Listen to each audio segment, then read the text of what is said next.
Hari ini saya akan lanjutkan cerita Gideon dari buku Hakim-Hakim pasal yang ke-6. Saudara, kita perlu belajar untuk mendengarkan firman Tuhan dan firman Tuhan bicara kepada kita. Kalau Anda sudah tahu ceritanya Gideon, jangan mendahului saya, tapi coba saudara ikuti apa yang akan saya sampaikan. Bagaimana Gideon bisa memenangkan tantangan-tantangan yang dihadapi, bahkan peperangannya ini. Poin yang pertama, dia membangun mezbah. Sebelum Gideon minta tanda, sebelum dia kumpulkan tentara-tentara dari berapa puluh ribu, lalu disuruh pulang 22.000, jadi tinggal 10.000, lalu jadi tinggal 300. Sebelum semuanya itu, sebelum dia orangnya jadi hanya tinggal 300, ini yang terjadi. Di ayat yang ke-25 dituliskan demikian. Pada malam itu juga Tuhan berfirman kepadanya, ambillah seekor lembu jantan kepunyaan ayahmu, yakni lembu jantan yang kedua berumur 7 tahun, runtuhkanlah mezbah Baal kepunyaan ayahmu. Runtuhkan mezbah Baal, ya.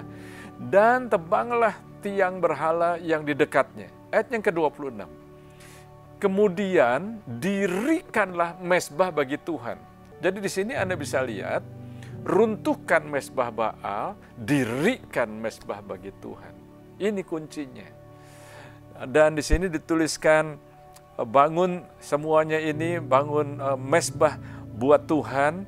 Dan ayat yang ke-26 dikatakan di sini, dirikanlah mezbah bagi Tuhan di atas kubu pertahanan ini dengan disusun baik, lalu ambillah lembu jantan yang kedua dan persembahkanlah korban bakaran dengan kayu tiang berhala yang akan kau tebang itu. Ayat 27.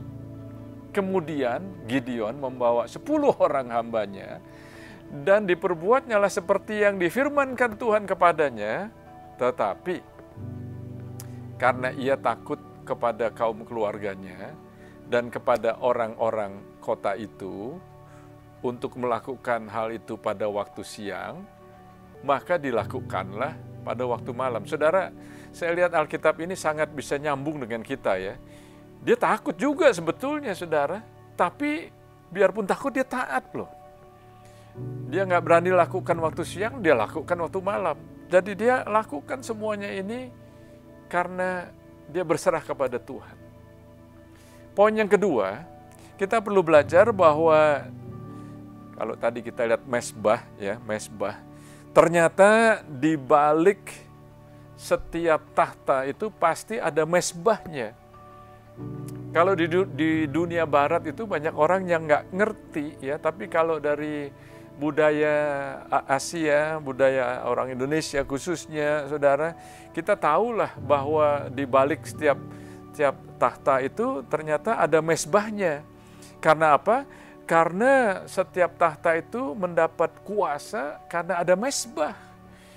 Saya pergi ke beberapa tempat dan saya bertemu dengan orang-orang yang mempunyai kuasa, dan ternyata di balik tahta atau pengaruh atau pimpinan yang orang itu punyai, di mana orang itu duduk di atas otoritas tertentu, itu ternyata di baliknya ada orang-orang yang memberikan korban ini, korban itu, supaya dapat kuasa. Saya percaya Anda ngerti yang saya maksudkan di sini.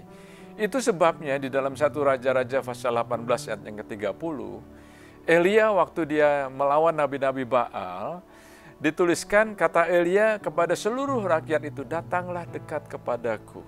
Maka mendekatlah seluruh rakyat itu kepadanya, lalu ia memperbaiki mezbah Tuhan yang telah diruntuhkan itu. Sekali lagi, Elia tahu bahwa ini adalah prinsip rohani. Dan dia tahu, saudara, kita juga perlu tahu bahwa tidak ada tahta kalau nggak ada mezbah. Nah, kita minggu-minggu ini kita merayakan Paskah, kita merayakan kebangkitan Tuhan, ya.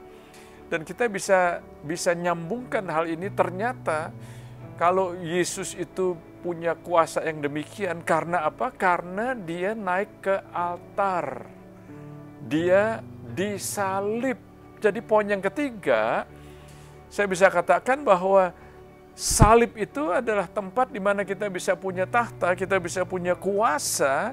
Itu sebabnya Tuhan Yesus mengatakan, kalau kamu mau mengikut aku, sangkalilah dirimu, dan pikulah salibmu, dan ikutlah aku. Kita nggak bisa pisahkan ikut Tuhan dengan punya mesbah. Nggak punya mesbah yang nggak bisa dipisahkan, saudara.